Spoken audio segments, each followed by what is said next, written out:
Yes, people, as you can see, I'm still cheesing. My cheeks are hurting. Yeah, Hey, yo, no more bin juice. Yeah, huh? What you saying, man? Hey, yo, Hey, blood. no Hey, no, pauses. hey, I'll come up quick, innit? mad intro, blood. Yo, The change of emotions was mad. trust Big me, up. my eyes have been as fixated as Jeffrey Dahmer, blood. Like, honestly, I've been waiting for a long time for this. But I'm ready to have a bit of a super Man United panel debate. We don't do this, but desperate times equals to desperate measures. So we got the Avengers out. You know, we got the ones that were supporting Ten Hag, but we're not here to throw no abuse unless Ems decides he wants to go left just because he's hitting up next man on the scooter today. And then obviously we're gonna have Rhino joining at the bottom right. And then we got obviously man like E-Man. What you man saying, man? Today's a glorious day. It really is. Yeah, big up the panel, man. Good to be on. Hope you men are blessed. Yeah. It's a good day though. It's a good day. It's an amazing day. I haven't stopped smiling. So big you lot up, and hopefully we can have a good chat about what's to come and what's been said in the past. I guess Nothing more than I hate than that's it, man. That's it. Do you know man. what? That's it. Big up everyone in the chat. Everyone liked the video. But yeah, now we're here to talk about obviously what happened, his tenure, and what's going to happen next in the future. Obviously, at the end of the day, we're Man United fans. Simple as this. I want us to start winning games. So whether it was with Ten Hag, with a new manager, I need Man United to start winning. But yeah, man, big up everyone inside as always. Make sure you support Never a Father channel and everything. So yeah, man, big up. Let me introduce the panel. If you don't know his name, in the middle next to Ty, his name is Neji, aka Sunshine. How you been, man? Good, man. I'm out here, bro. Busy as always, man. Always busy, man. Just doing what I need to do, man. Getting into this one's gonna be mad. Hopefully everyone's blessed. Make sure you like the video as always. Support the thing, and yeah, man. Let's get into it, man. I'm ready for this. Who that? I know me. I don't know. To the bottom of time, you've got man like E-Man. He's been an absolute glorious supporter of Ten Hag, right? I'm joking. Listen, you're defaming my character, you know. Like, what's going on here? What are we doing? What kind of intro is that? I'm joking. It's been nice. It's obviously like it's been a minute. Last been laughing, but obviously it's good to be on the show. Obviously it's always love for you, man, innit? So yeah. Next time we got man like Ems. We don't care about him. Skip him. And then obviously what? Hey, no. You can't be coming at me like that, bro.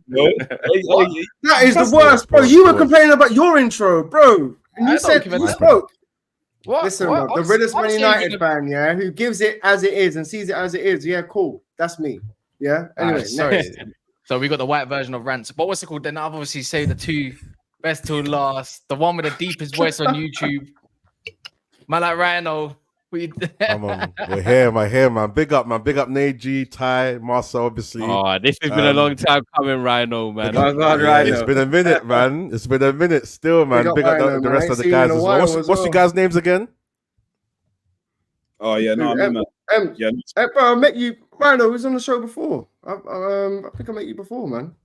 And we might have still. I haven't been on YouTube for a minute. I'm rusty still. I think the last time you was on the show, I think we was on Never a Fan together. No, this is my first time, I think. Nah, it can't be. No, it can't. No, it's not. I think it is. We might have done one more extra. Yeah, I think we done one time ago. Is it? Maybe still, but listen, guys, we're here anyway, man. We're here, man. We're here, man, and you lot smash the likes, man, and big up the man. We're gonna talk, man. Listen, yeah, we're gonna talk. I've got a bone to pick with some of the Ten Hag inner guys. I've got a bone to pick still. We're gonna talk. Oh, you went there straight away. He ain't joking about ways.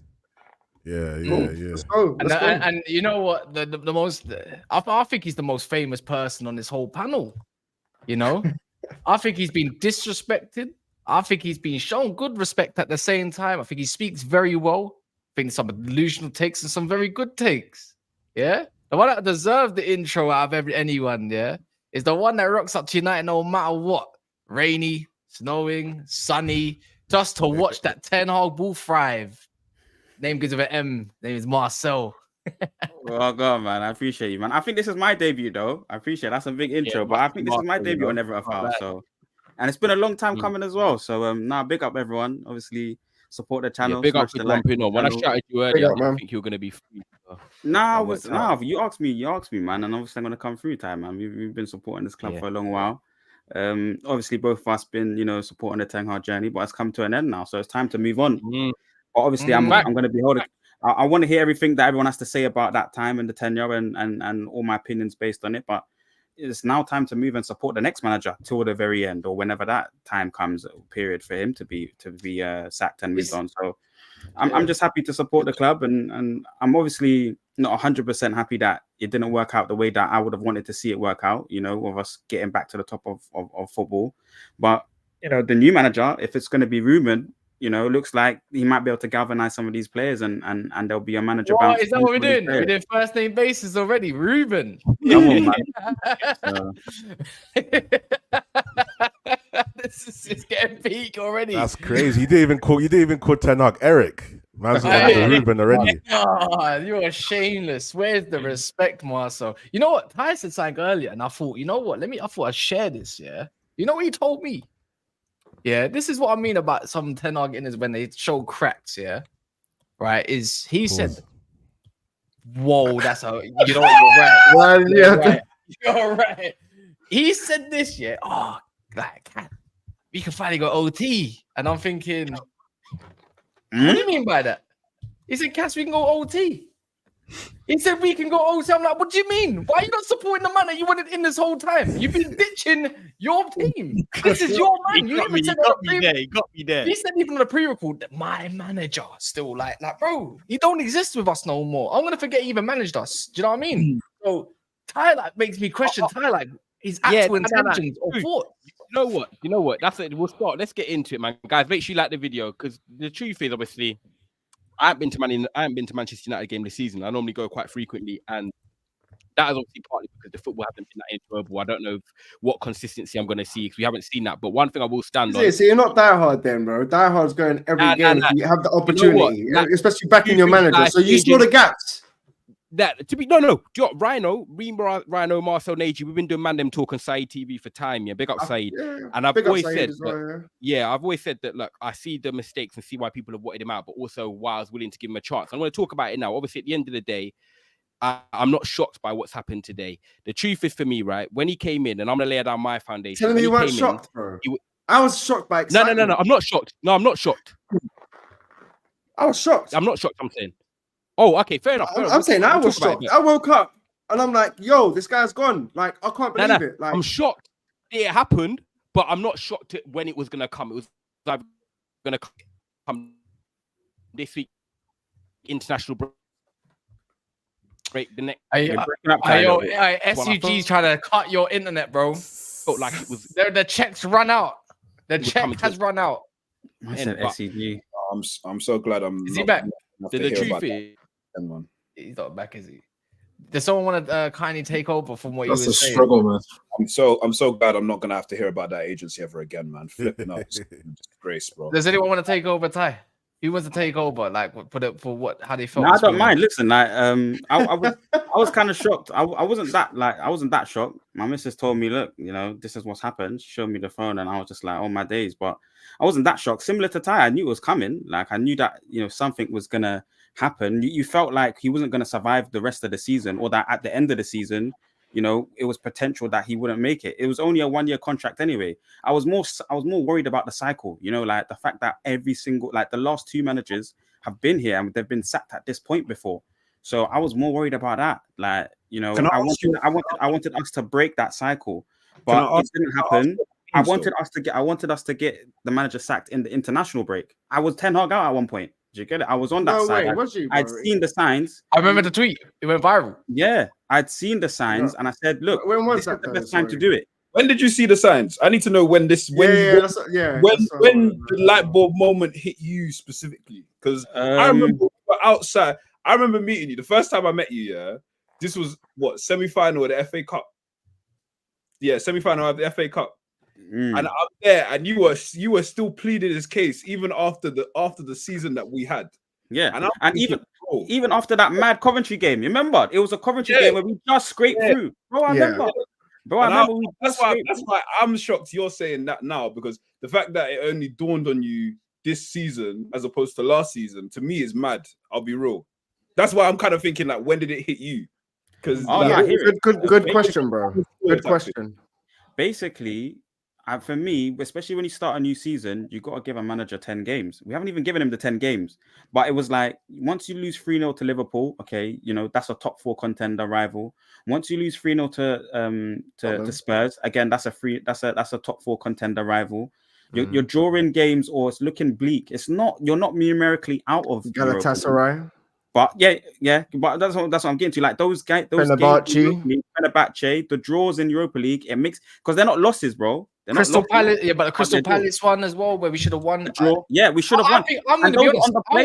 I agree with you, though. You know, I think in the same respect, as much as he let us down, the fans down, the players have also let him down too. We have to be fair. But guys, let's not brush over cracks. What about we have not been great. We have not been good to watch. So the Fulham game, even the Fulham game, every game, the Brighton game, any game I mentioned to you, when have we been balling out? Sorry to cut you off. Sorry. Yeah. Let's go back a few lines. Bro, Marcel, when did you say? Wait, can you clarify what you just said, please? Clarify the timeline. Confirmation. All right, cool. We'll go into that in a bit. But I'm hearing certain things. I'm like, bro, forget. Okay, so basically, to be 100% exact with you, I know it was after that Aston Villa game. The draw, it's like he went completely against his principles. That was his best game. Football. Let me check when that game was. Yeah, the Aston Villa game, just before the international break. Because remember, at international break, that's when I say to everyone, listen, 10 Hag out. That's when I say he's right. He tweeted it. I remember this. I swear down. And then he flip-flopped, though. Are you not forgetting he flip-flopped as well? That's what's concerning me. He changed his mind like a couple of games after. You know why though, Rhino? You know why? Because after the international break, they decided to keep him on. So I'm just like, right, it's out of my hands now. I might as well back the manager. It's Ineos have decided to keep him after the point of period where I'm saying to myself, we should have got rid of him now. It would have made sense now. Like, they've wasted games, really. I was expecting them to continue. So basically, you're the guy, hypothetically, you're the guy that was with his girl, found out she was cheating and said, you know, I'm just going to stay with her anyway, basically. And let her do her thing. I'm going to stay with her, let her do her thing. If you want to say that, if you're stretching it, but if you want to say that. That's a mad, pause. That's a mad stretch. But what I'm trying to say, no, but do you know what it is for me, because obviously respect to everyone's opinion as well. You know how I am. When I feel opinion's a bit mad, I'm going to say it. Sometimes I just chill and I keep quiet. I don't mind. But the thing about keeping Ten Hag in, it was just painful. He hurt me so much, that I stopped watching Man United properly. Like, it's so mad. Do you know how much damage he caused in terms of my love for football, of watching this great club? You know what I'm saying? So that's what the problem is for me. So I feel like you accepting it was just fair enough. You know what? I give up. There's nothing you can do. But it's like, it's like you're kind of blocking yourself from all that damage that you're actually causing in the long run. In opposed to you just saying, you know what? I've had enough. I'm going to just stop supporting this club, or let me take a step back until they fix the situation. Because we can't be enablers. Because if Ineos are not doing competent stuff, we can't just sit here and enable it. And maybe part of the reason why they kept him was for people that were still giving him hope as well. Do you know what I mean? They tried to please kind of both sides, which is fair. I'm happy that they kind of said, you know what? They gave him a chance. Let me just have my say on that, though. Because I just disagree, Rhino, with the simple fact that isn't a professional outlook. Yeah, true. That's true. That's not a way to. What do you mean? That's not a professional outlook on things. Let me explain it. Thank you. Their emotions, innit? They don't think with emotions, innit? Yeah. They are at the highest peak of football. This is not. They're not. We're talking as fans. You have to remember the standpoint we're coming from. They are not fans, bro. And I literally told you, huh? Ineos we're talking about. Yeah, Ineos. Yeah. Like, there's no way they go, the fan base feel like this, so I might just keep them on for a little bit. Like that's ridiculous. No, they kept them in a job because of that. Let me land, bro. I bet. Come on, bro. I've been patient away. Bro, no matter what show you go on, you know, I can't lie. He's been holding this in. He wants to get out. Let him get out. You don't know already. Trust me. I made the assumption that he will get to the end of the year. Not that I think he should. Went on Fazzy's show about 3-4 weeks ago and said that even if I give him 10 games, it's not good enough. So I would expect him to go at this point. But I would say he will get the whole year, and I'm surprised he didn't get the whole year, is for the simple fact that Ineos have to go and do their due diligence to go and find a replacement. This will be their first managerial appointment. The reason I go off that is because the way they've moved in terms of restructuring Manchester United already, in my opinion, has been like a boss. Like, they have been cutthroat, but they've been acute in what they've done. So I don't expect them to change that ethos when they're trying to find a manager. So them keeping the manager in wasn't because they were supportively backing him. I thought it give them time, because I knew they could see the issues that everyone was seeing and talking about and being right with. But the issue from their perspective, which is different from the fans, is most fans say, get him out now, cool. That's an irrational response given the fact that they have to then go find a replacement. No fans were sitting there going, bring this guy in, and then understanding the fact that there's certain ways in which you go about bringing that new manager in. So they had to do their due diligence before they were able to say, yeah, cool. Now all of a sudden we're talking to Amorim, and it's almost like, raw, my man got sacked this morning and they're already having conversations. No, these conversations would have been happening a long time ago. They would have been bringing up a short list. So I don't agree on that. No, I think we can all agree on what you just said. Like, that's not the thing. We can all agree on that. We all know that. We already know. Like, my issue is, why offer him the contracts in the summer? No, yeah, but that made more sense though, because like I said, with people were missing. When Ten Hag was told that they were talking to other managers, people were like, they've disrespected people were moving like Ineos were on the streets doing man dirty. Let's be honest, we're suffering now. We're suffering now even more. They give him a new deal though. Yeah, we're suffering, guys. Like, now we're suffering. Sorry, go on. Like, you asked the question. Obviously, respond on it, but I'm just saying, I just saw it from a different perspective. When someone takes over a business, nobody's job is safe, especially when you're serious. 100%. Vetting and re-vetting for your job can happen. I genuinely believe, yes, they had conversation with Ten Hag and explained to him, we are looking at other managers. That's why I believe that he was so calm about it. When he was asked about it, he said, yeah, I know. I believe he's had to re-vet for the job. I believe they've had another pool of managers and given a fair shout and gone, okay, cool. The result is, yes, he's got a new contract, but what were the differences? They took away him in terms of player power, in terms of what he bought in the summer. Apparently not, though. Apparently not, though. You know, apparently they didn't. Apparently that he got to hold on to that part, because remember they extended his contract. Yes, player power. They didn't give him a new deal. They extended his contract. It was still a deal in place. If anything, we're quite lucky that we didn't give him what he wanted, because hold on. Go on, AG. Go off. He was given the extension of contracts. What happened at Ajax with him and Overmars? I'm not saying this is the same, but it's very similar. If Overmars wanted a player and Ten Hag didn't like him, they never got him, and vice versa. If Ten Hag wanted a player and Overmars didn't like him, they didn't get him. It worked hand in hand. So I believe, again, the context of the situation we're talking about is he didn't get to choose the players, but they gave him a pool of players to then say which is easiest for you to work out of. That's the difference. So it's not so much that he's handpicked like he handpicked Anthony. Different. That is how competent, that's, in my opinion, that is how competent football structure works anyway. That's normal. So no, he didn't get to choose the exact, yes, he had a choice out of a pool that was selected by the hierarchy, not him. That's the difference. But on top of that, what I'll finish with is that because they didn't, again, they've gone, okay, I've seen the issues that you brought to last season. We are going to eradicate certain things that we didn't like about you. I think they've clearly done that. I.e., as I've just said, player power. I.e., they got rid of coaches. The change of formation as well. I think that's, you saw a 4-4-2. They brought in certain coaches and he got rid of them. So that's them saying, I identified that you have not been good enough in certain areas. However, given that you've had an injury-struck season and you managed he's been backed. I will get, he has. I'm not saying he hasn't. He has been backed more than any other manager. I'm not saying he hasn't, bro. But what I am saying, because he's been backed, everything will then fall on the manager. So they were smart to go, okay, we bring Ruben. They've got an interim, and this is what I'm trying to say. They are logically from the beginning. They're logically they knew what they were doing. The biggest steps further ahead. But you know what? That's that was basically what it is. That's where Ten Hag should have proved everyone wrong.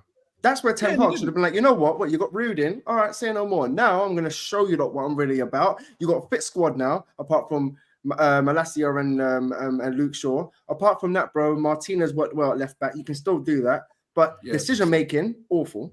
We can all agree. Decision making, awful. Because we put it that just in-game management was in-game management.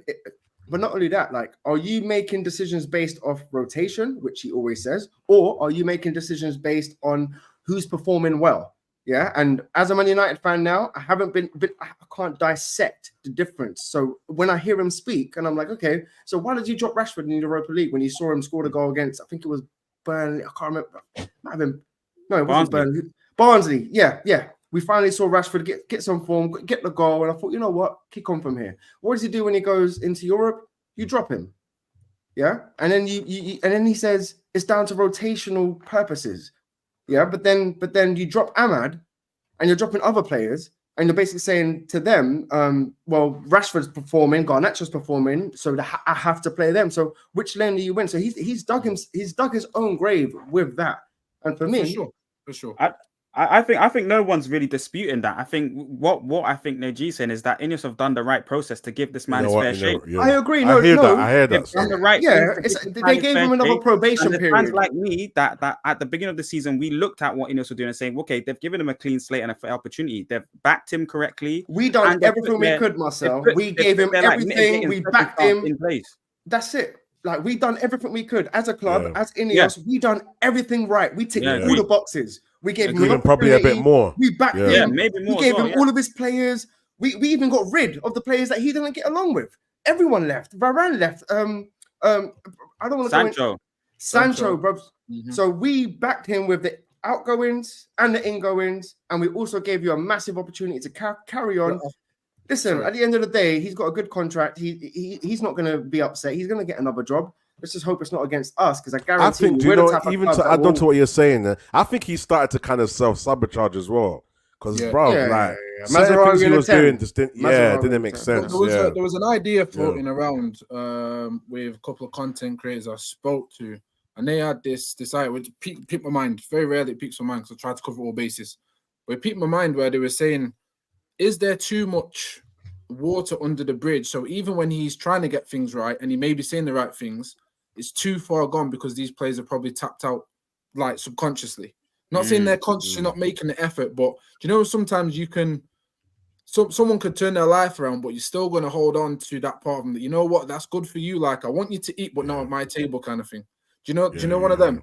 I feel like players may have had that mentality towards him, and maybe the only step left from Ineos was to get this manager situation changed and sorted, to give everyone a fresh start. And the only difference moving on to this new manager, and by the way, I'd agree with that. That would be a genuine reason to get rid of him right at the start, in my opinion, because they've covered all bases as we spoke of. But now we're moving into a new manager. I don't believe. Pardon? I said, why wouldn't they do it sooner then? The 3-0 loss to brother. We just had that conversation. Literally just spoke like about that. But I'm like, look, if you already made your decision and you're giving them a probation period, but you're missing. You missed the part of what I was talking about. Then no, I heard you, bro. I heard you. Don't. I'm just saying.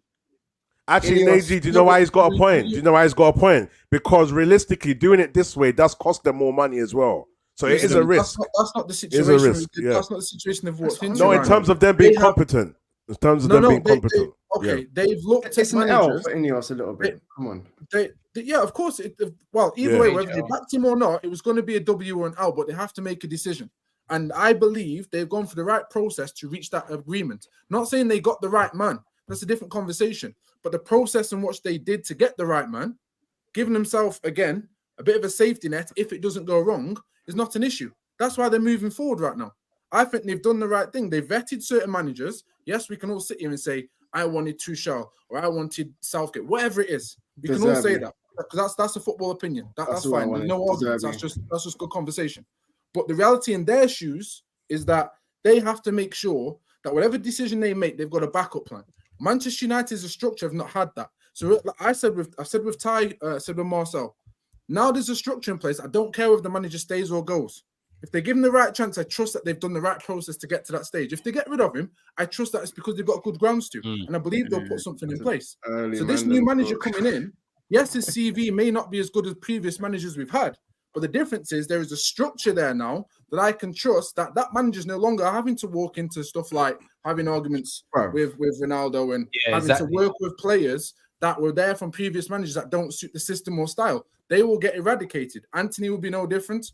Sancho may potentially be going on loan. So all of these things, the Greenwood situation, all of these things won't be present for the new manager when they come in. That, to me, is the biggest bonus to give a manager the best chance of succeeding at Man United, because better managers with better CVs, I've said this all the time, have done just as good or just as worse, so everyone to label it, in the same space of 2.5 years. It cannot just be down to style and system. After 11 years, we've seen the same thing with better managers at the helm. I think it's very surface level to have that approach after 11 years. No, I agree with you. And I think in the long term, we're going to see, because if we end up going into that next transfer window and we start hearing, to be honest, we've heard the murmurs that the money's tight, these are cutting spending. If next season, like maybe January window or next transfer window, summer transfer window, they say they don't have no bread, this is going to... No, but that's clearly not true. That's clearly not true, because... But that's what I'm thinking, we're paying a 10 mil release clause for Amorim straight away. Bro, so all of those rumours, that's why. But no one wanted Fergie off the books. They wanted to get spending money and whatnot. So I wanted Fergie off the books. Wait, do you not want to touch on the Fergie off the books? Because for me, he's been retired for over 10 years. And why are we still paying for someone just come and watch games?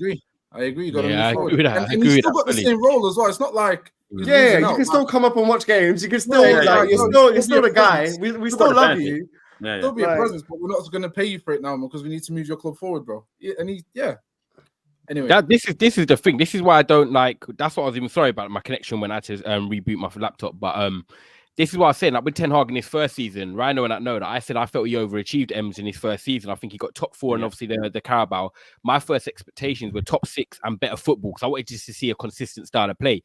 We got that in the first 5 months, then realized in February towards the Carabao Cup final, things started changing a bit. But then I was like, do you know what? Cool. We overachieved. So naturally, the fans are going to expect us to then finish 3rd and then go on for bigger things. And I was like, do you know what? Because he overachieved, actually what he done in his first season was what he was also backed, bro. That's the he was backed. He was backed. But hear me out. Hear me out. Hear me out. Yeah. Hear me out. And then the fact that obviously naturally in the second season you're going to expect more. When I said actually what he done in his first season was what I wanted in his second season, it then failed in his second season. It went backwards. We weren't scoring goals. Obviously, me, bro. You just muted yourself by accident. Hey, SCG really don't want you to speak, bro. They've cut his contract, bro. They've cut his SCG. They're moving mad with me today. I'm gonna stay still because my mic must be moving mad. Is it back on? It's on. Ty, did you say they're moving mad with you? Yeah. Yourself, yeah. Right. SCG, all right. The board are moving mad. But what's it called?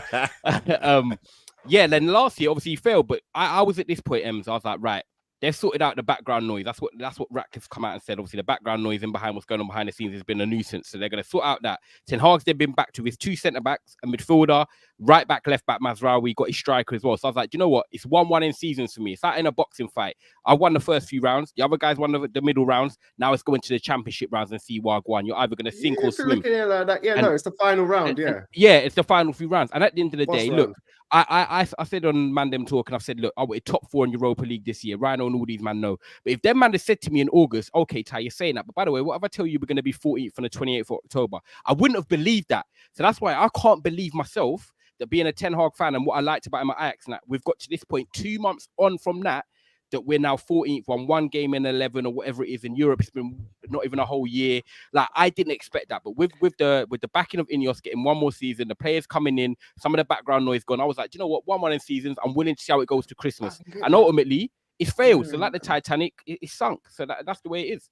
Sorry, Ty, I just want to, bro, I fully get that, because in the summer, I was thinking the same thing. I was like, you know what? They bought him the players he wants. Yeah.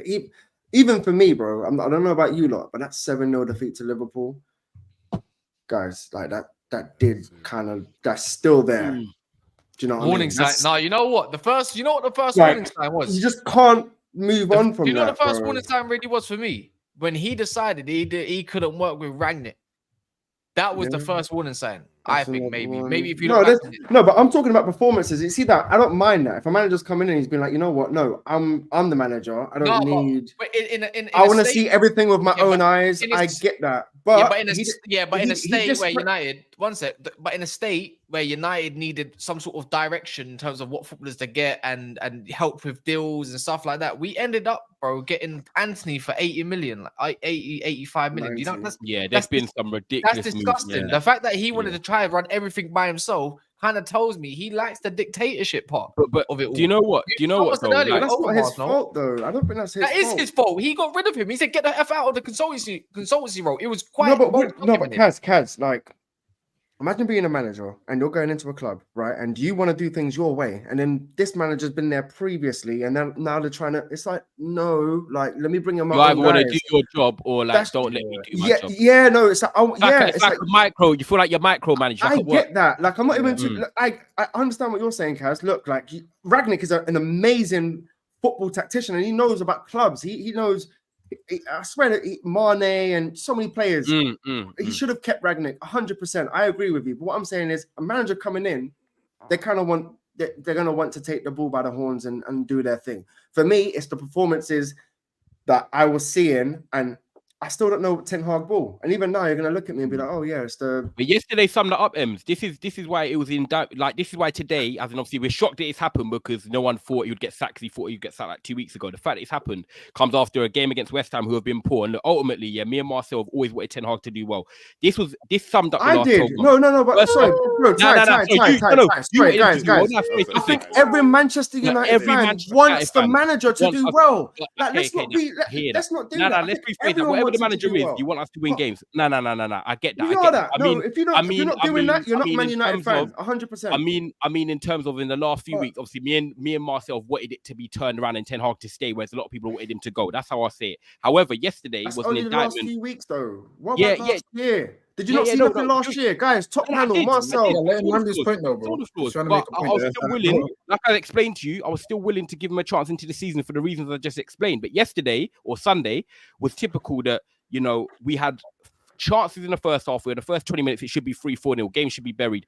The strikers and the attackers and Bruno Fernandes, for example, have been doing what they've been doing for a while, which we don't score enough. So that was on them in the first half. However, second half, when Lopetegui chose to make 3 subs, tactically adapt and do stuff like that, that was then on Ten Hag in the second half, and he didn't adapt. He didn't show his in-game management. So for me, that summed up Man United, because players that have been missing chances then showed again that they're still going to carry on missing chances, and then the manager's failure to in-game management make subs and adapt.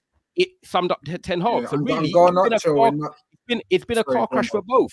That's why I sum it up. I think yesterday just showed against West Ham was a car crash for both. Dallo sacked him, bro. Dallo sacked him. I know everyone's gonna say this. Yeah, Dallo sacked him. Garnacho sacked him. Yeah, bro. Like, it's not even that. These players, if they could, they would have finished that ball 100%. I doubt it, man. No, it's a fact. I know usually again, what do you say, Marcel? Yeah, I don't think players can be like that. Deliberately missing. Yeah, of course you can. When you want to throw the guy under the bus, you're gonna throw him. It doesn't matter, bro. That's what I'm saying. As a player, no player would do that. If a manager can self-sabotage himself, a player can the same way, bro. Yeah, but not intentionally, bro. Not in the game. In the game, bro, you want to win. Today I'm going to make myself look like all right.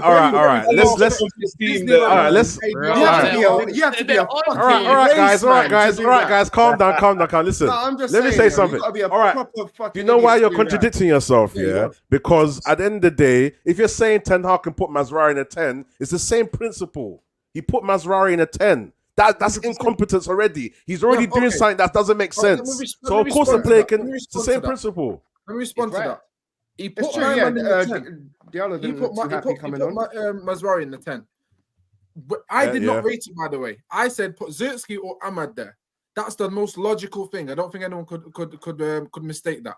Even Eriksen, if you wanted it, whatever. Yeah. The fact that he put him in the 10 meant that all eyes were on Mazraoui.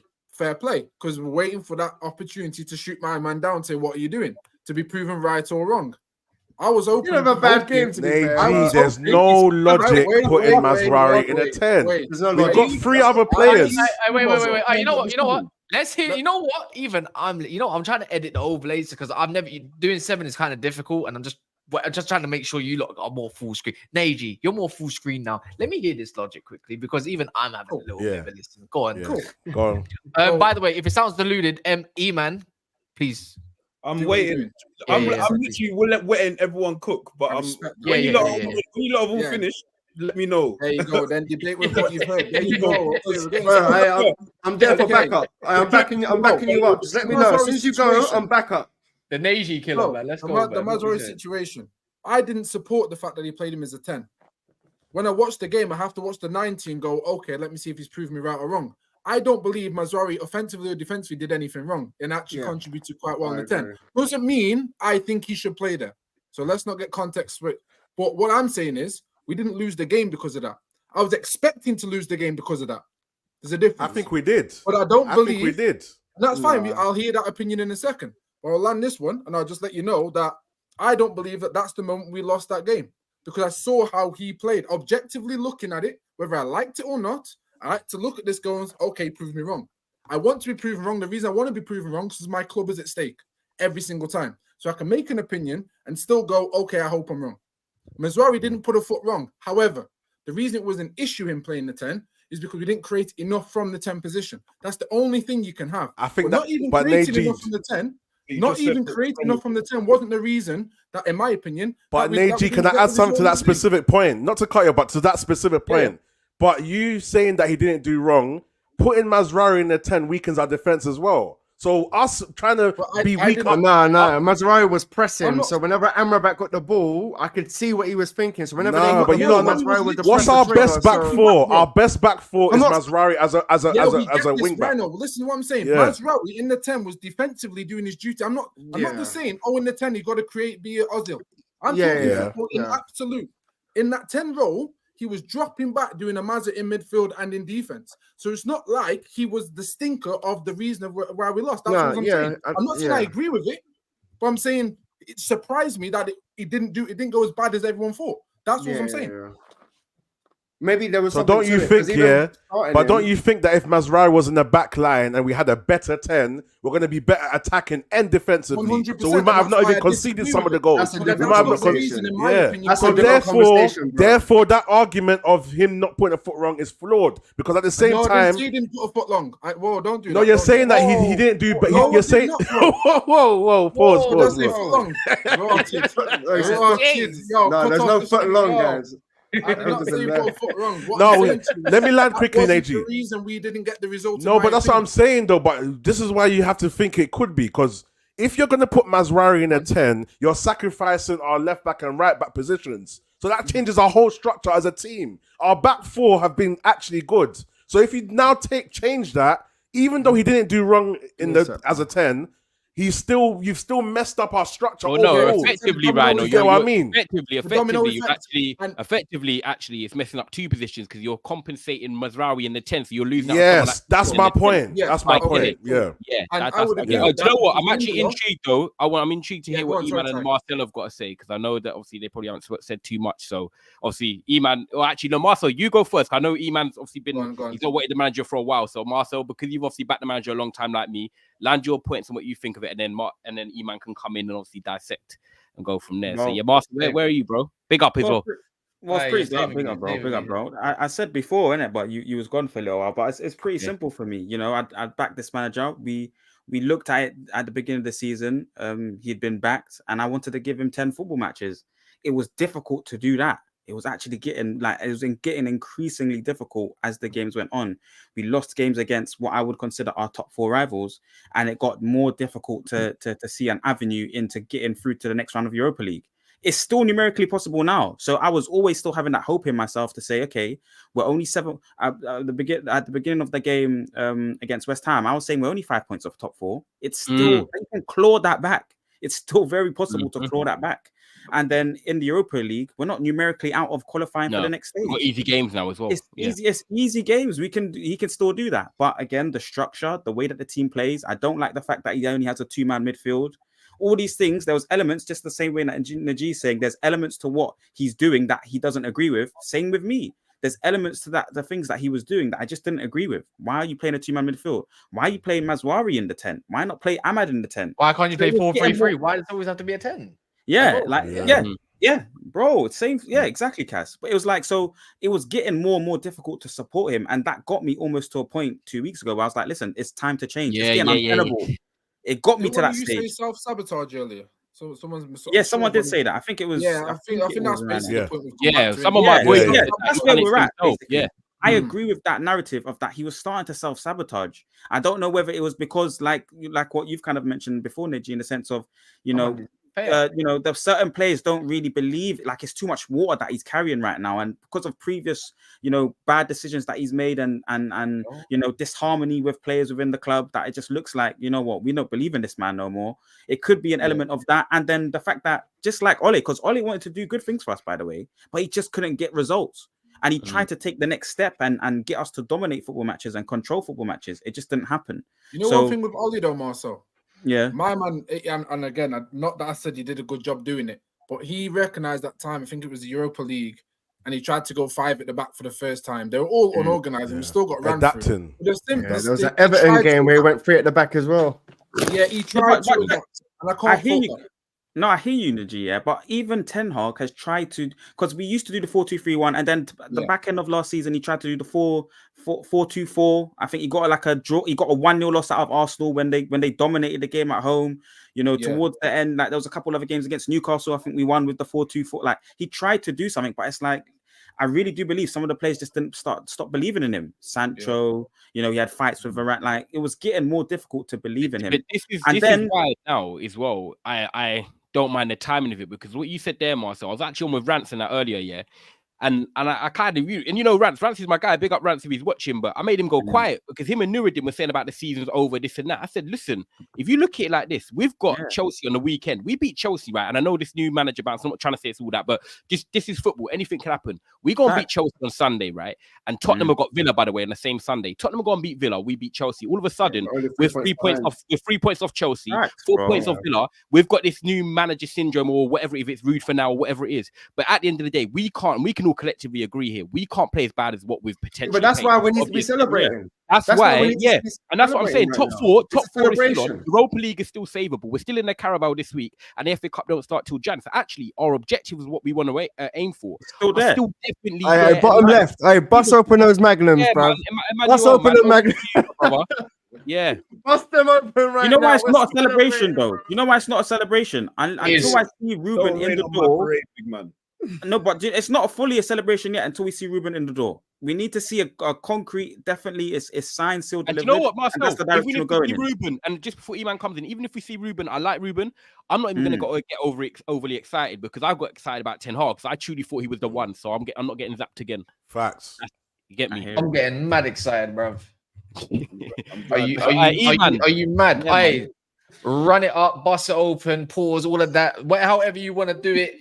Bro, it's an exciting day. All these dickheads like Luckhurst, Ben Jacobs, Graham Bailey, suck my dick. Bro, they've been trying to do this Gareth Southgate bullshit. I've had Hooks in the chat. I've had all these other men in the chat saying Southgate this, Southgate that. Where is he now, pussies? That's all I'm trying to say. Rivals are pissed.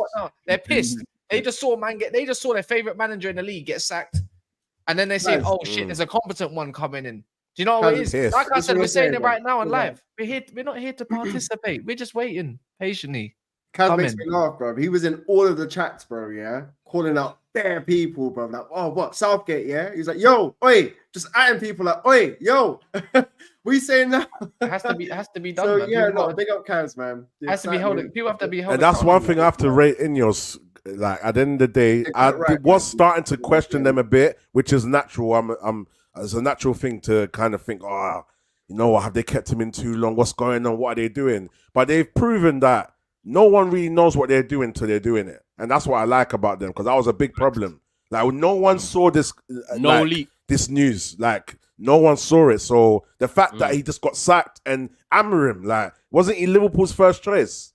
It's mad. So yeah, it's a big move still. It's a big move. Talk about Amorim though. Like, is this everyone on the panel? Is this everyone's favored choice or out? Because they said a 5-man shortlist. I guess this is the 5-man shortlist. I thought Xavi was going to be their favorite because he doesn't cost anything to bring in. Then I said I think it's Amorim due to data and what I also got told about all the data stuff. Yada yada yada. Big up Swedish Rumble, by the way. Bro, the guy is ridiculously smart. So say. Then I said I think the third one was going to be Nagelsmann, but I think that was too much of a long shot. I think they would have preferred a Nagelsmann, but too much of a long shot. Thomas Frank was there as an option, and the fifth one was Rude interim. That's the last option. That's what I think it was. Like, so out of those 5, unless I've missed one potentially, what would you say you? I didn't have a favorite, you know. Just to even speak first, I didn't even have a favorite. You're just like, give me anyone right now. You know not even that, you know. Not even that. I've just realized there's no formula into knowing who's going to be right. It just has to be right. Look at what's his name? The guy. Look at Arne Slot. Like, do you know what I'm saying? You did it. Like, obviously, there's more to it in terms of the structure and what's around him. But then look at the guy at Chelsea, Maresca, as well. Do you know what I'm saying? So I feel like right now we're in a place where there's no direct formula. Hopefully, whoever they bring in clicks with the overall vision and it just works. That's what it is for me. So as long as there's competence to a degree and the basics are there, I'm happy. So all these managers that we're naming, they all seem like they're good. Do you know what I'm saying? But then again, Ten Hag seemed quite good, but I think these guys have a bit more credibility than he does. So yeah, so that's where I'm at with it anyway. So what's everyone else's favored? I think I wanted to go with Nagelsmann or Ruben Amorim, but I think just on what you're saying there, I know. I think from now on we have to implement just like a general standard. If they don't achieve this, then we get rid of him or that. But also at the same time, we have to give them time to try and get to that standard and try and hit it consistently. I think that's maybe the big issue, because obviously Chelsea they had a lot of money thrown at it and they have so many players, and then with Liverpool they've inherited Premier League winning players that know how to get over the line and do the job. So their situations are a lot different. It's like we're like a bang average team, you know, with bang average players. It looks like now. So it's like these new managers that come in, yes, we want them to hit that certain target, but how long are we going to give them to hit that target? And then when they get to that target, you know, we need to keep them accountable for, you know, achieving that Champions League every season. And Marcel, on that point, Rance made a good point on Said's channel earlier. He was talking about, if you look at, I think it's Alice Talks Football. She put down a breakdown of Alice. Yeah, big up Alice. She put a breakdown of how Amorim likes to play, and if you look at the profiles we brought in, they seem to match. So maybe they had this vision. I wanted to talk about this. Oh my God, I know exactly what you're gonna say. Did you not make a tweet about this? I did, literally. Yeah, I knew it. Yeah. But I'm gonna go back first and foremost. Ineos, people need to kind of look at like footballing structures and not look at them like managerial appointments. A change of ownership. What AG said, a change of ownership and structure takes time. Unfortunately, there's no quick fix. And with a club as massive as United is, you're never going to change things overnight, unfortunately. That's just the end of things. It takes time. With Liverpool, with Arsenal, it took them a good 5 years really to actually get things changed properly. And you're talking about with Liverpool, they went through Dalglish, Hodgson, before Brendan Rodgers, before they even got to Klopp, and they were still trying to like sort out their structure in that whole time. Now, this isn't even me giving Ineos a pass, because personally, I feel like I feel like they could have had a clean slate when they could have sacked the guy in the summer. I think that and there was enough evidence to actually state otherwise, because I think everyone's actually forgetting how embarrassing last year was. Last year was the lowest point we've ever actually been as United fans, really and truly. We've never finished 8th in the league. The last time we finished as low as that, you're having to look at like time in the 80s. We ain't finished that low in the leagues ever. And you're talking about, bro, every week we were owing Barclays Premier League, Bank of England goals, bro. Goals going into games with a minus. It's crazy. Do you know how mad that is? And this is me talking from a perspective of, I'm not gonna lie, I think we all wanted that guy to succeed. But bury the body, move on, fam. Bury the body, the funeral's done, we move on. Now we're getting up now. In terms of actually moving forward with this new coach, it's looking like it's going to be Amorim. Amorim. Yeah. My bad. There's no Almiron. There's no Peruvian winger up say in this bitch. I say Almiron. Hey, there's no Peruvians coming up. It's Anyway. Portuguese. So, like, it's looking like my man. Now call him Ruben. Call him Ruben first. It's call him Ruben. I'm not like myself, bro. I ain't on first name basis with that. Why don't you choose the stacks? Ruben or whatever. Where's that? Where's that one? At the start of like them tunes. Where is it again, man? I've got a couple. It's like a bit like the intro. It's like Maybach music. All that. It's kind of like that, but it's a. It's like an ad lib thing. You said Ruben in an intro, bro. Russ Millions might. I can't remember. I'm gonna need to see. We gotta get that one up. Pause. But like with. So he's normally used to playing like a 3-4-3 system. The problem that I've never really been a fan of 3 at the back systems, if I'm being completely honest. But like when we look at the profile of players that we bought in this summer, they actually fit they actually fit sort of like how he likes to play. The biggest issue that we would have really is to do with Bruno Fernandes. He's the one that got rid of him.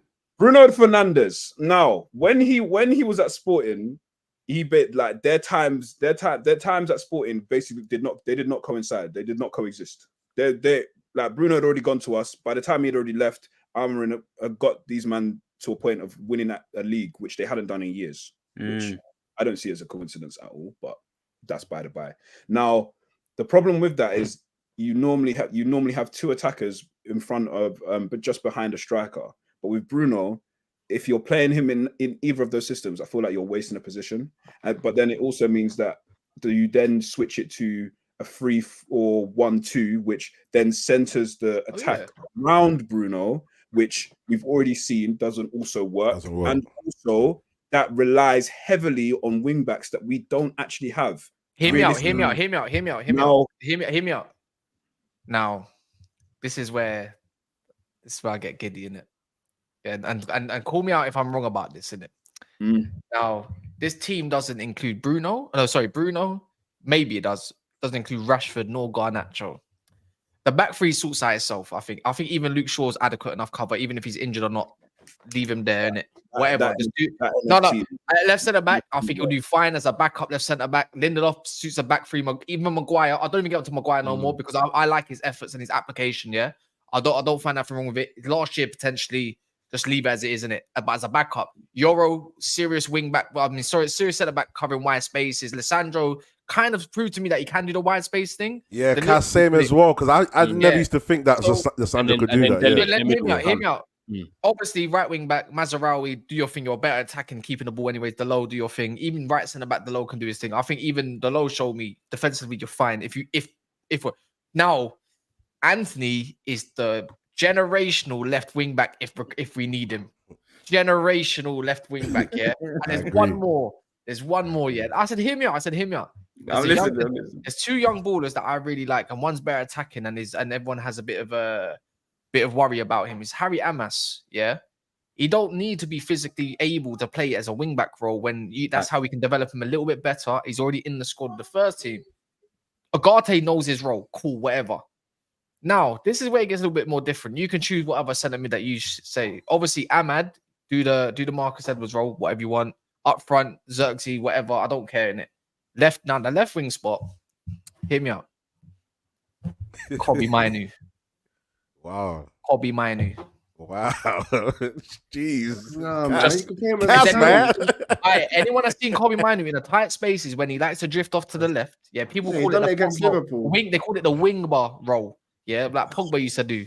Iniesta at Barcelona. He's the only one that's intelligent enough to pick up the correct passes, the right. So why don't we get Xavi in? Because Xavi plays that system. We played that same system. It's a good job, bro. We get a transfer window because we used to be left wing.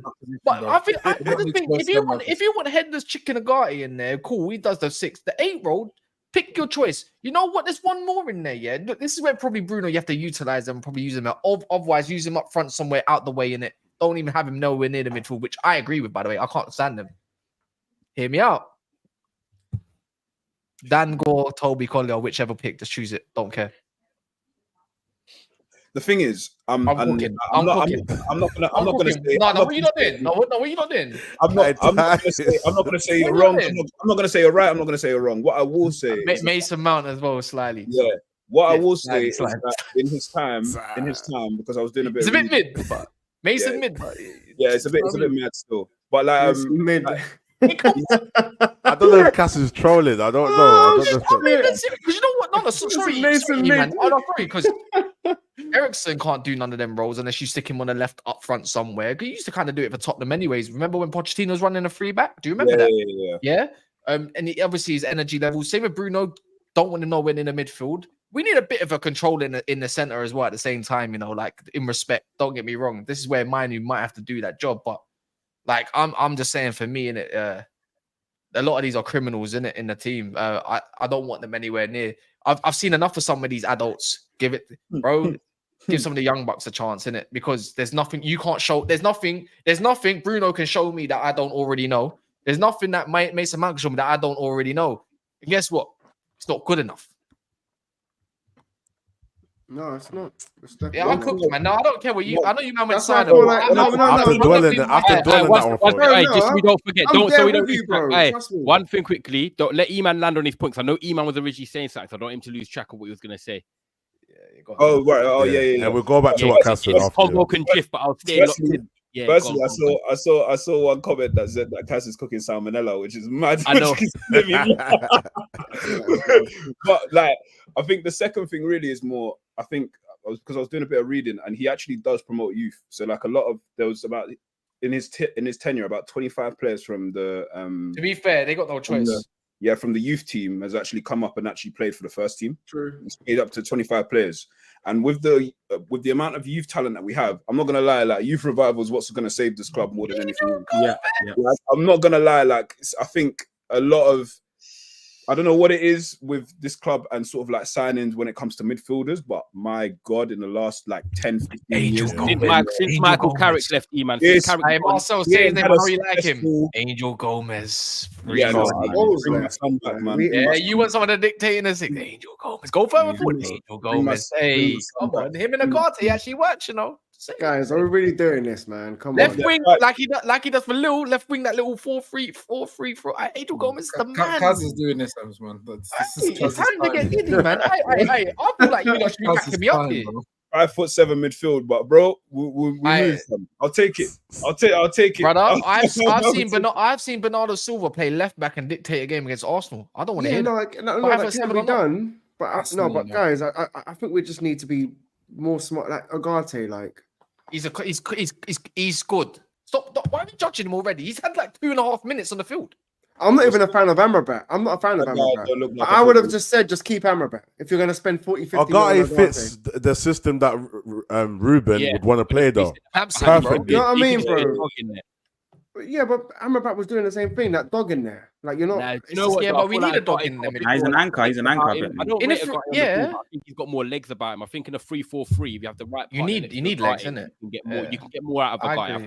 I think there's better in Agate than what we've seen so far. I think that 3-4-3 would probably suit him. That's what I just want to see sort of like, for me, it's the attacking setup. I've always been like looking at our Amorim teams, like defensively, they've always set up very, very well. Like they've always been quite resolute, they look very well organized. I think going forward is my biggest problem because they scored 30 goals this year, by the way. Yeah, I'm not saying otherwise. What I'm saying is, like in our team, in terms of attacking quality, I don't think we've got the fact that Rashford hasn't been. To be fair, I think he's actually played pretty okay this season. But the fact that he's not pulling up trees like numbers wise, I can't really see where we're getting goals from. Xerxes, you know what? But can I argue? Can I argue one point? I agree with you in terms of numbers. One sec, Cass. I agree with him in terms of numbers and like the way we've played, right? But if we're gonna play a 3-4-3, then I'm sorry, I'm gonna have to say the person that keeps getting dropped in big games, which is Ahmad.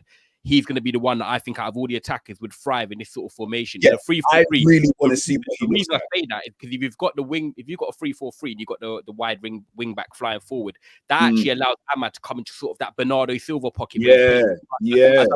As a right-sided 10, whereas actually he can use his guile, he can do the little 1-2 bounce off the strikers, he can cut in and shoot. He has a lot of variety to his game in that pocket. It's a bit like, I tell you what it reminds me of. Do you remember when Chelsea had Willian and Eden Hazard in a 2-10? Yeah. I think that Amad Diallo can give to us. I think he has the balance of all the players to do that role. That's what I think. No one's providing us with what Hazard provided. I'm not gonna. But Amad's the closest thing to. In terms of the role of what he's talking about, but can we add something else? Do you know why our attack is so bleak? This is why I say Harry Amas as well. Yeah, as well at the same time is and why the low wide wing backs is because we don't add a variety in our attack. We don't have no one that can cross from deep. We don't have no one that can provide them whips early back post and create a situation where they're scattering. Every time we get to the edge, we don't cross. We look to cut it back, pass it back, and it's bleak and it's boring. It's dead food. This is why two forwards, cuz then Højlund's gonna thrive off those type of balls coming in anyway. That's and to be fair, if you want to do it, Xerxes, we call him a false 9. Yeah, there could be situations where again it might be required more deep. Do you know what I mean? To control a little bit. So I think tit for tat, it works. I'm not. Do we need a new striker? Do we need another striker? Or was it? Give me your Chris. Give me your Chris. Was it the system? Was it the system that we were playing? Or was it another striker that we needed? Because I know that you're saying, Eli, in terms of the goals, we don't. You're right. Like it doesn't look like anyone's gonna score 20 goals this season. But Marcel, you've been saying for 3 seasons straight. Even when used up, we're laughing. Not used up, particular. We're talking. I was trying to tell Harry Kane. Yeah, he said it. Man. I'm not saying Kane because I wasn't the biggest fan of Kane anyway. I don't think he turns up in big moments. But right now, Man United aren't even in a situation where we can compete in big moments. So you take a Harry Kane. But we needed clinical forwards more than anything, in my opinion. And I've always said that for the simple fact that I just knew before Ineos came in, the way we're run, the budget wasn't there to go and change your goalkeeper and everything else. It's a waste of money. We had one of the best defensive structures, whether you like it or not, even with De Gea's mistakes, one of the biggest defensive issues. I agreed De Gea needed to go. We all heard that. I just didn't think it was the right time. And I felt that Ten Hag was naive. Say that again. What did you say? We had the worst or the best defensive structure? One of the best defensive records in Europe for that. For that first year. Another's not too bad though. By the way, that's fact. You can go. Yeah, I'm not disputing that. But the reason I'm saying it was from a perspective of how we're run as a club and the budget that we had. We wasted money, in my opinion, trying to sort out a new keeper, a midfield, and a defense when we already created, I think we were like 8th or 9th on the creative list, but we only scored 58 goals that season. Most of the fan base were trying to have you jump on a bandwagon to think that a keeper was the main issue and that if we kept the ball in possession, we will create more. But sadly, for the past 3 seasons, I was sitting there going, we're not bagging even if we do create. No matter the style or matter the system, we're not bagging goals. 3 seasons later, we're sitting here on minus goal. Say again? You think that we shouldn't have got rid of De Gea? Not at that time. It was the wrong time. Yeah, it was the wrong time. It was the wrong time to get rid of him. There would have been a time. No, you know what it is. I know what Nade's trying to say. You know when we needed money to go get certain positions, what was the point of bringing in Anana when we was just playing long? No, when we was playing long ball, you know we was just playing last year. We was just playing long ball. We could have used that extra 50 to go get a goal scorer rather than focus on the goalkeeper situation. We still spent 70 million on Højlund. It wasn't even to do with that. If you're talking about budgets, if you're talking about season before, let me line the point. If you're talking about budgets, you're taking part of what I've said, but I have to listen to the main point, bro. So you're missing the whole context. We're spending money on Mount. I think you're missing the context. That's true. We sold the hair. I haven't made the point. That's what I'm trying to say. I haven't made the point. I've made part of a point to get to the main point I'm trying to make. I'm just giving you the basis of land. Personally, I don't know, but land. Go on, land. Well, that's fine. Again, you can disagree or agree, but at least agree with what I'm the point rather than half of what I've said. No. At this point, I agree with like 80%. And what I'm saying to you is, because this is before Ineos, because of the way we were structured and budgeted, Ten Hag had to spend that money in the right way. Had to. And if we wasted money on areas that wasn't a priority, which, in my opinion, even with De Gea's mistakes, and I'll tell you why I would have gone with a more predatorial forwards, because defensively we were good in terms of statistics and everything else, clean sheets and whatnot. He made mistakes, don't get me wrong, but this is how you counteract mistakes. Let's say De Gea made a mistake, 2-3 mistakes. I'll exaggerate. 2-3 mistakes in 10 games, every 10 games, and cost us. But we've got clinical forwards to actually finish the chances we actually were making through that season. Then we'll lose it. We're winning games maybe 4-2, 3-1. And by the end of that, you're not sitting here thinking, oh my God, we didn't get the win. That to me was more logical, knowing that you can counteract a goalkeeper's deficiencies. Then the season after, I agree with you. That's not even wrong. Then the season after, you go and change your keeper. The reason he should have also done that, and I'll finish on this, is because most managers only get 2.5 seasons maximum at Man United. This is when I was saying he was naive to try and change something that he'd got great, which was the defense, and tried to change it too quick. We haven't got the profiles to accommodate Onana. Therefore, he was going to fall backwards. And I said to you, and quote unquote, Ty was there. I don't know if Marcel was there. I said, you can create more goals, more chances. That's fine. But if you can't score goals, it makes no sense because we will concede more goals. And I literally said that word for word. And what happened? We conceded more goals and we weren't scoring, which means Ten Hag shot himself in the foot. Everyone was laughing at the ideology. I'm sitting here now saying the same thing. But how do you know that was his? No, but how do you know that was his choice, bro? Can I? Because he wanted to change the keeper. Hold on. The hair was nearly on 350k, 400k a week. I think that's a club problem, not just Ten Hag. No, it may not be just Ten Hag. Forgetting how this started. It's not even to do with the keeper. The reason why we had financial restraints in the first place is because the summer before we went out of our way to get a line of credit to facilitate an £80 million move for Anthony, which was Ten Hag's signing. De Gea, on another point with De Gea, we had been complaining for years about De Gea. Let's just keep it a buck. De Gea was in serious, especially Marcel. He was in serious decline, and he was poor with his distribution. Absolutely. Getting rid of him, giving him a new contract, wasn't going to negate those facts. He was one of the. Wait, my bro. I'll let you speak. Yeah, go on. Yeah, no, do you think? In terms of how much he was the highest paid goalkeeper in the world. Meanwhile, he wasn't even an international. That tells you the level that De Gea was playing at. De Gea had to go, and even when the running in that first season we're talking about, De Gea single-handedly almost cost us not only third spot but the Europa League, because we didn't even get in through to the semi-finals because of my man. De Gea had to go. Simple as short as that. Bro, him. Now, to get onto your point in regards to quality and creating chances, you now have a budget. The second season, right? You've done relatively okay the first season, mainly because we played a lot deeper. We can all attest to that. We played a lot deeper. We were a lot more we were a lot more concise, more pragmatic. Yeah, we were more everything. Like as soon as after those first two results, and that came from those first two results in the season when we got blammed. We got blammed by at Brentford away, and against Brighton. It was 2-1, but it should have been more. So we became more pragmatic, and that's how we stayed for the majority of the season. And that still didn't negate us losing 7-0 to Liverpool, by the way. Right now, we've now gone to and got rid of the keeper that was causing us to have issues with distribution and playing out from the back and whatnot, and got a goalkeeper who, in many people's eyes, was the best ball-playing goalkeeper in Europe. I wasn't really looking at like the titles and this, that, and other. And personally, I always kind of thought that Onana, as a shot stopper, is average. And this is from when I watched him. I knew what he was. Yeah, he's improved. I knew what he was, bro. He's improved, but I agree. When he first came in, I agree with you, man. I knew what he was. Get low to certain bottom corner. Single-handedly got us out of the Champions League as well. That's a bit stat. Yes. That further exacerbates that. But now, you look at him now. The problem with that, then circle back in the summer, you then have a budget. You now have issues in regards to your midfield. We have like Eriksen has a pacemaker in his chest. You cannot rely on him for a season. Clearly, he was a free signing in the first place. He wasn't really supposed to. And if you actually look at it, he was actually the replacement for Pogba, which is absolutely insane, by the way.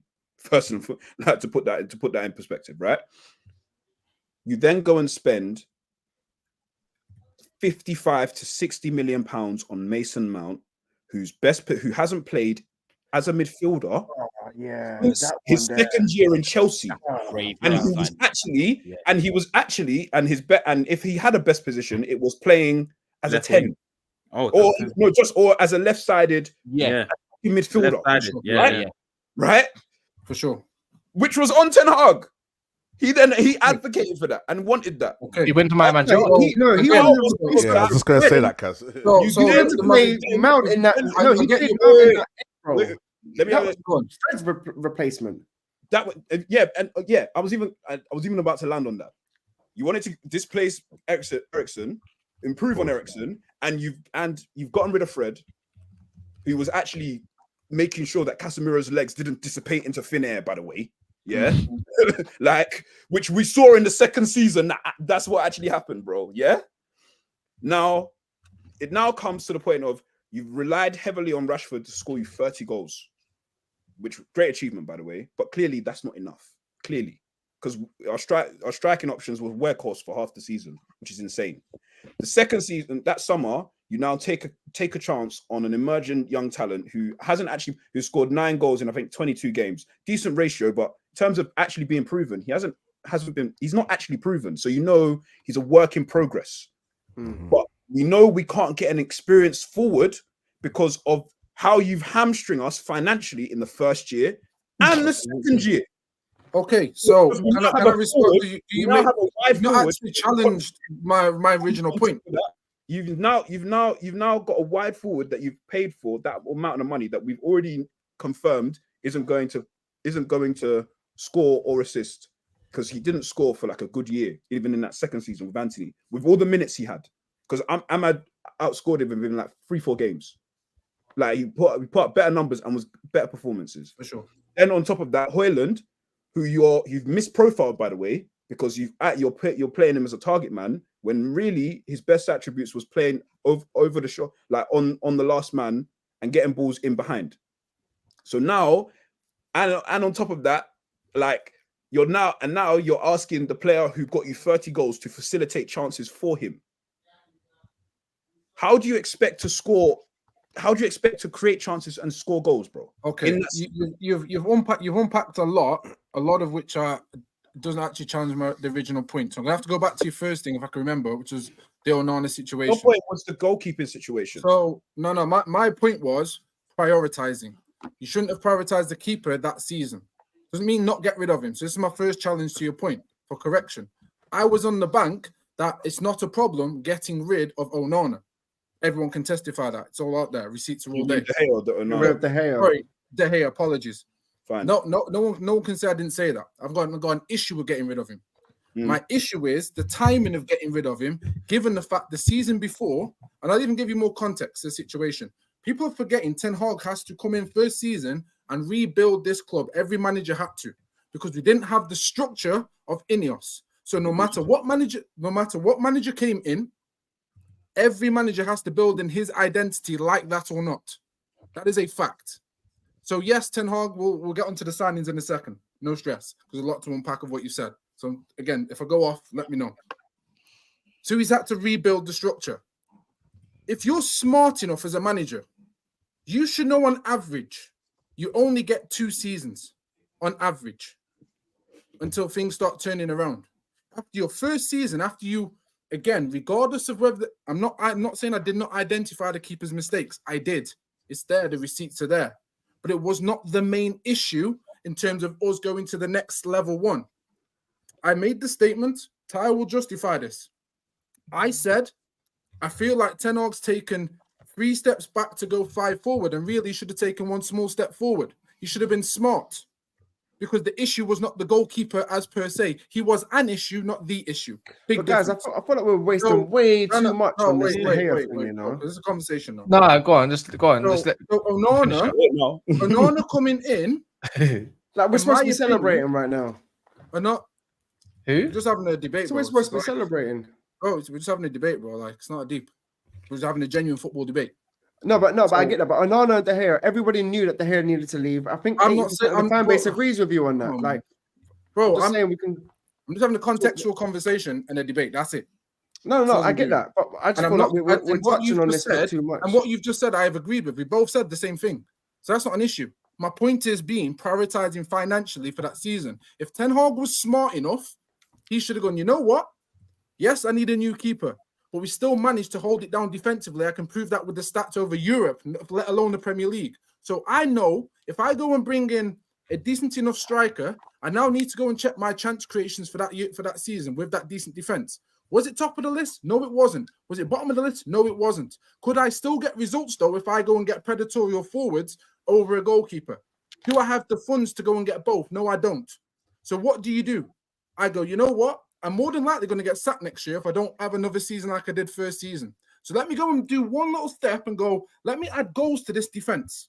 The season after, you can then go and get your keeper. But because he didn't, and I feel he was naive, I feel like he felt he was going to get longer than the 2.5 years, which, again, he's been sacked after 2.5 years. Ironic. Because he's now got the 2.5 years, he thought he was getting more than that. He's taken too many steps back. You bring Onana in, that's not a problem. Not an issue. You want to distribute the ball. But have you got the profiles and the structural backing to do what Pep Guardiola did and every season be able to change if it goes wrong? No, you haven't.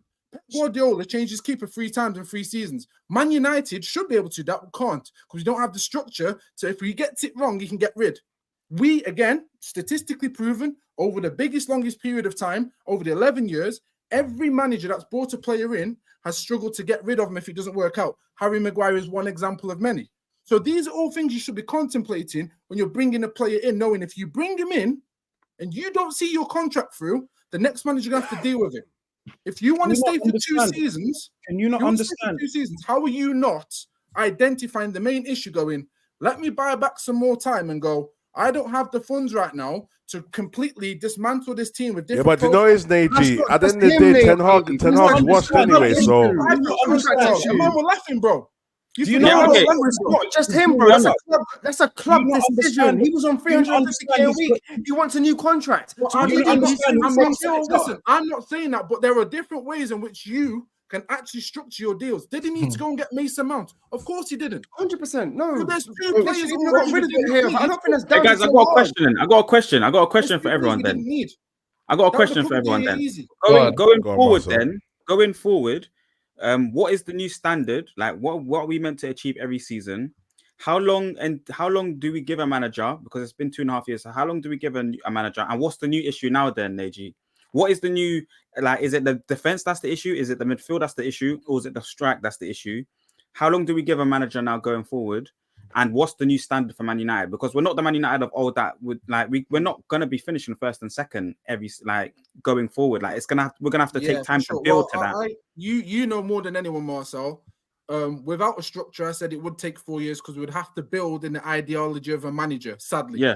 We have to build from the bottom upwards. That's the only way we can get to a certain level, which I feel Man United fans want. Sadly, that's how it would be.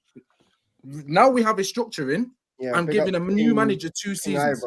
2 summers. The reason I'm giving him 2 seasons, again, the reason I'll give 2 seasons, maybe a 3rd season, is for the simple fact that I've seen that Ten Hag has just been backed in the best way as structure. I expected the structure to move. They got signings in done quick. There weren't just no ragamuffin signings. They were serious signings, you know. Within the budget, within the clause of what we've got. They even fixed the roof. So he's been backed now. So I know the next manager coming in will have the stadium and that. Yep. Exactly. So I know. So Najee, it's 2 seasons. What's your standard? And then what's the issue? What's the main issue that this new manager Ruben has to come in and fix when in the transfer window? My opinion. So because again, not based on it's based on the facts of not scoring goals, but my opinion will stand as, and I'm open to being wrong. My opinion will still be that regardless of system and style and profiles, we aren't clinical enough in front of goal. If that is the case, I want to see an overload of chances created, and I'm not too tough on the defense for the first season. I want to see an overload. I want to see literally 3 or 4 more games on average, chances created, on average per game. That way, we can maximize opportunities to score goals. If they get confidence from that, regardless of style or whatever, they get confidence from that, which they will. Once, as we know, forwards, when you start bagging goals, you feel better.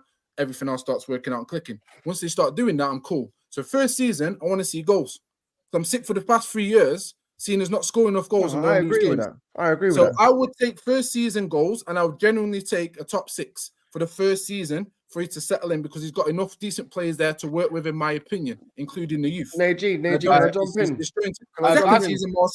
Second season, he has to make top 4, because I know he will be back properly again by the structure, and it has to elevate to a level where we start controlling games and still being a bruiser up front. We grew up, knowing that Alan Smith would have genuinely, rest in peace, by the way, Alan Smith would have taken literally 50% of the chances already. And Alan Smith was never even one of our best ever strikers to grace a Man United shirt. Chicharito would have done it. We can go far back as saying Teddy Sheringham comes off the bench and bags more than most of our goal scorers today. Yeah. Like, I want to see goal scorers at Man United. I want to see bags, man. Because I know if we get a result off the 3-4 goals we score, I'm blessed. Najee, let me just come in, because I agree with like I said, a lot of what you said, right? I agree with a lot of what you said, but for me, it's not just the goal scoring. For me, performances has to be mentioned, but it's the goals conceding as well. It's the goals conceding. It's that open midfield. We've been a pressing team without pressing players for the last 2 years, and we've been trying to do. And bro, teams cut through us like knife with butter. It's just so easy. So now, Arne Slot, for example, he's coming at Liverpool, right? He hasn't changed that much, guys. In fact, he just made it more solidified in that midfield, and he's relied on the defense a bit more. They've conceded hardly no goals, and it's worked for them. Yeah, Erik ten Hag could have done that. He didn't. So at the moment, 100% goals is definitely something we need. We owe. I think it was someone said in the chat, we owe the Premier League goals 100%. Yeah. And when we're getting out. But not only that, the comments, man. That's my thing. We owed Barclays Premier League, Bank of England. That's goals. It. That's what you said. Yeah, but guys, not only that, we owe them performances. We owe them performances. How many times, guys, have we been outplayed at home by a lesser squad or a lesser team? I can't lie. Can I provide a standard? Can I provide a standard? Can I the standard? Performances were only. Go on. I wanted to ask my man a quick question before I shut my mouth. Performances. You just shut your mouth, bro. We're having a conversation. I've been rambling on for a while. I can't lie. Deji, you've been going on too. But I have. I'm aware. I'm self-aware, so it's all good. But just quickly, performances 100%. But I know already this season last season, whatever, we've had performances where we've not won and we're still feeling pissed. So no one can sit here and tell me results don't matter over performances anymore. No one can do that. No, but we've been there. Under Mourinho, it was a results-based. It was results-based. We've never enjoyed our football under Mourinho. But guess what? We got the win.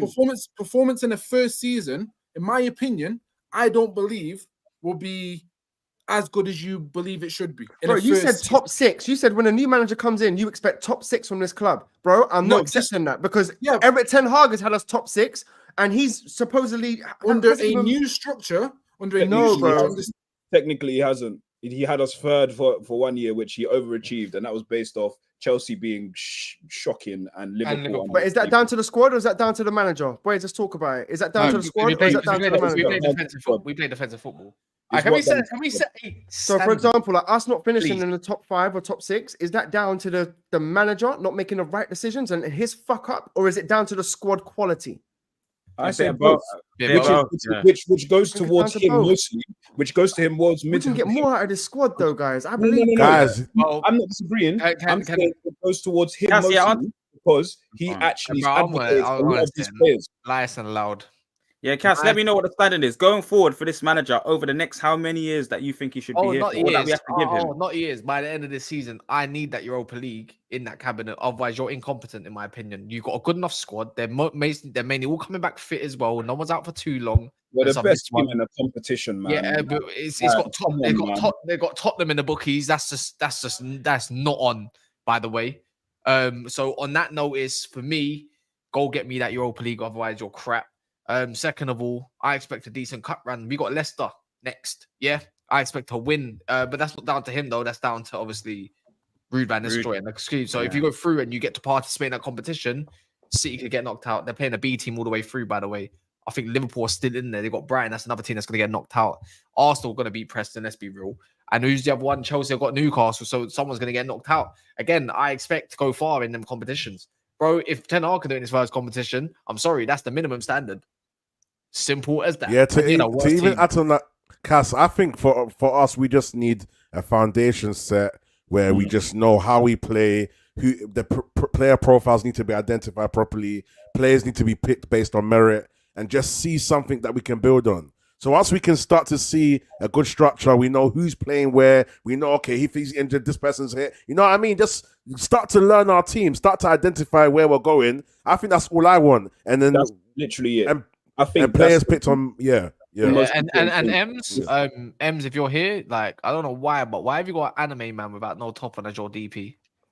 No, that's my boy, man. Let me show you that again. Yeah, it's my boy. He does drawings. No, he draws it himself. Okay. My boy is an artist. He puts out like, bro, he get you like a plaque on it, like he does it properly, man. Doesn't defeat the purpose, boys. Like, bro, like if you can draw like that, then you should be so lucky. Actually, I can. Cass is saying you should be drawing a gal instead, basically.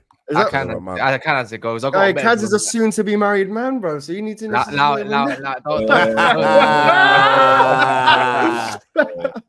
Anyway, I'm playing out business. Anyways, no, not like that. Not like that. So is anyone else? Is anyone else? So the year standard, really and truly.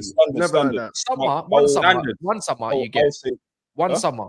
One summer for me, you get 2 summers with me, and there's got the one coming up, which is fair enough. There's a little bit of change that needs to happen. You need to implement your way on the league.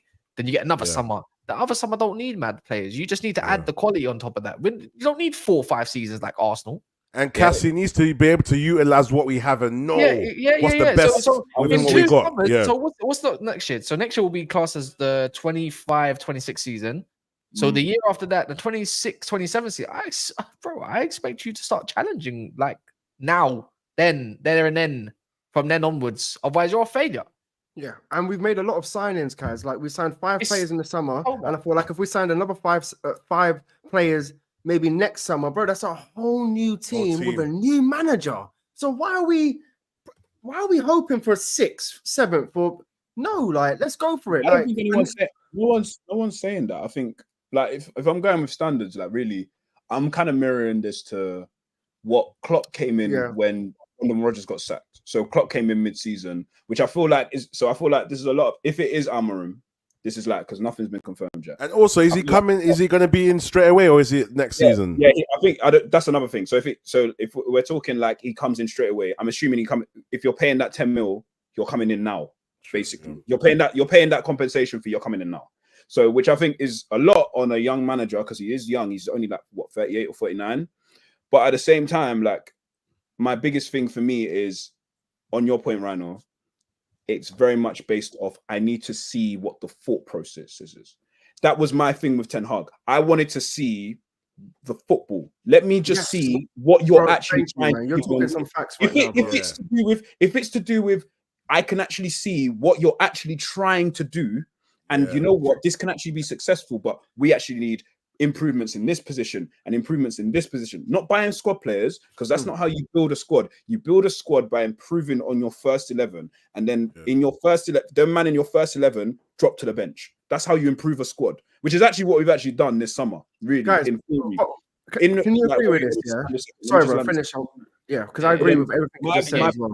Last point, because I need to go to bed, bro. I'm tired. Yeah. So my biggest thing is literally let me see progress in terms of your play style, because obviously you're here mid-season. Let me just see progress, and I want success because I want trophies. So Europa League, really and truly, there's a free run there. You're not going to get any clubs from the Champions League coming in.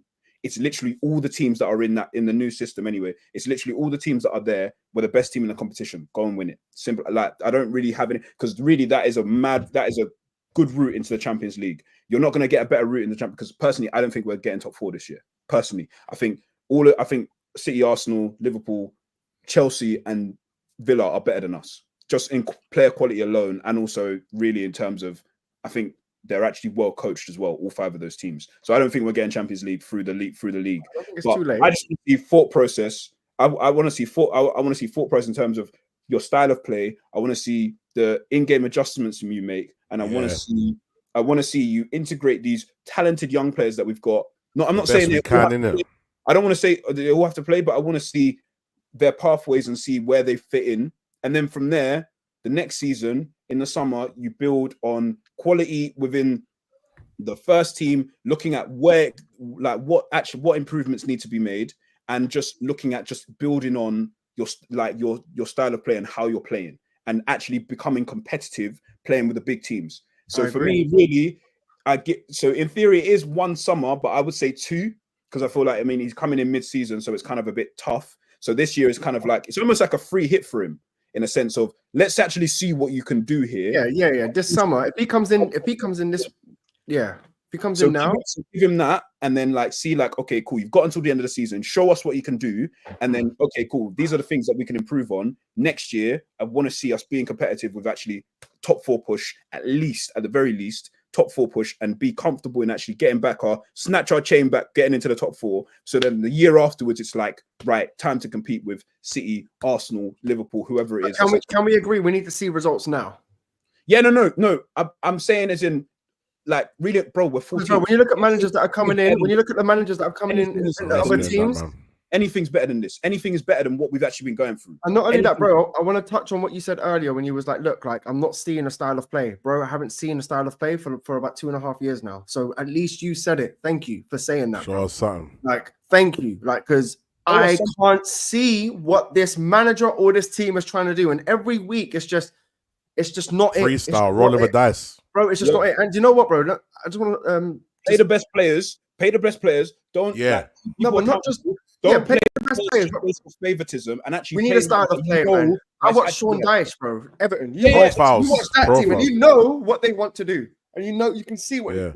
Our profiles need to be used correctly. Do you guys think that? Look at Maresca at Chelsea coming in. Do you think Rudiger's going to play? Do you think cooking? Like, why they're making moves straight away? Yeah. Do you think Rude's going to play like how Amorim's going to play? Do you think? How do you think? Do you think Rude's?